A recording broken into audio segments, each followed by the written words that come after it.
Bonjour et bienvenue sur Radio Nationale du Cambodge. Voici les titres de notre journal. Le chef du gouvernement royal a présidé ce matin la pose de la première pierre de l'usine de traitement de l'eau potable Bac Heng et la mise en service de l'usine de traitement de l'eau potable Tchomkamon. Rencontre entre le ministre cambodgien des Affaires étrangères et de la coopération internationale et l'ambassadrice de l'Union européenne au Cambodge.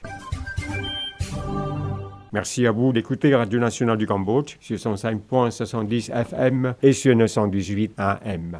Le chef du gouvernement royal du Cambodge, Somdech Techo Hun Sen, a présidé ce matin le 1er février la cérémonie de la pose de la première pierre de l'usine de traitement de l'eau potable Bac Heng et la cérémonie de la mise en service de l'usine de traitement de l'eau potable Tchomkamon. Prenant la parole à cette occasion, Somdech Techo Hun Sen a dit que la définition de la politique de l'eau traduisait la ferme détermination du gouvernement royal au règlement du problème d'eau de la population. Il a rappelé que la politique sur l'eau, la route, l'électricité et les ressources humaines a été soulevée par lui depuis sa participation aux négociations de paix en France en 1987. Le chef du gouvernement royal a considéré l'organisation du programme de ce jour-là comme un deuxième exercice de la tenue de la cérémonie dans le contexte du Covid-19. Il a appelé les réalisations de l'usine de traitement de l'eau potable en ce moment la coopération entre le Cambodge et le gouvernement français et l'Union européenne. Il a fait savoir que l'usine de traitement de l'eau potable de Bac Heng a dépensé environ 247 millions de dollars américains, dont 155,5 millions budget de construction de l'usine et 91,5 millions budget d'installation des réseaux de distribution. Il a encore fait savoir que le projet de la construction de l'usine de traitement de l'eau propre des premières et deuxième étapes de Bac Heng a dépensé un budget de 348 millions de dollars américains et que ces deux étapes pourront produire de l'eau propre d'environ 390 000 mètres cubes par jour. Le chef du gouvernement a dit que l'usine de traitement de l'eau potable Tchomkamon a dépensé 47,1 millions de dollars et peut produire 52 000 mètres cubes d'eau par jour. Il a rappelé qu'il existait des réseaux d'eau potable dans la capitale Phnom Penh avant le régime de génocide de Pol Pot, mais que ces réseaux ont été entièrement détruits pendant ce régime génocidaire. Il a appris que jusqu'en 1994, que sa maison a eu accès à l'eau.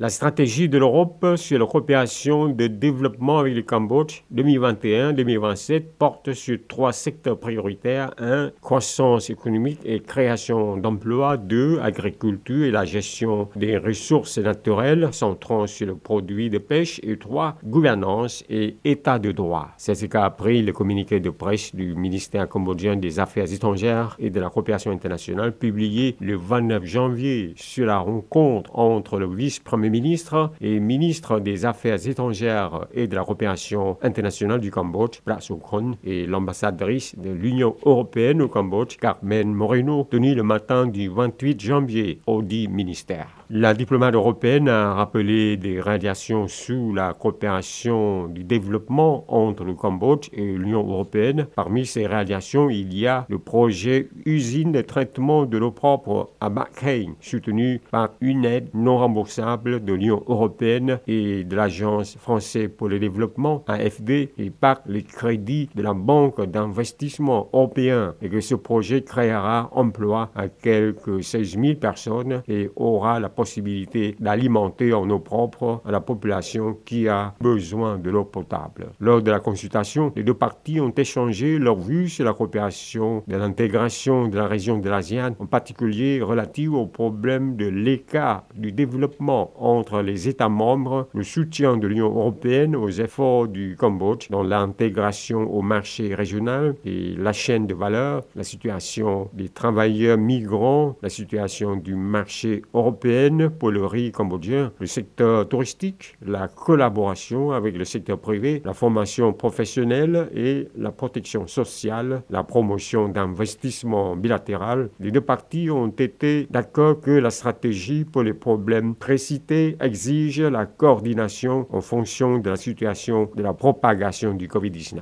Le ministre cambodgien des Affaires étrangères et de la coopération internationale du Cambodge a remercié l'Union européenne de son aide au développement au Cambodge accordée dans le cadre bilatéral et ensemble avec les pays européens et qui a contribué de façon importante au développement socio-économique du Cambodge durant plus de 2 décennies passées. Le ministre cambodgien a accueilli cette première consultation qui avait pour but d'améliorer les activités de développement de l'Union européenne. Le communiqué de presse a encore fait savoir que le ministre cambodgien des Affaires étrangères a également montré son attente de la conclusion de la stratégie de l'Union européenne sur la coopération du développement pour le Cambodge pour les années 2021-2027. C'est la fin de cette édition. Merci de l'avoir suivi sur Radio Nationale du Cambodge. Au revoir et bonne journée à tous.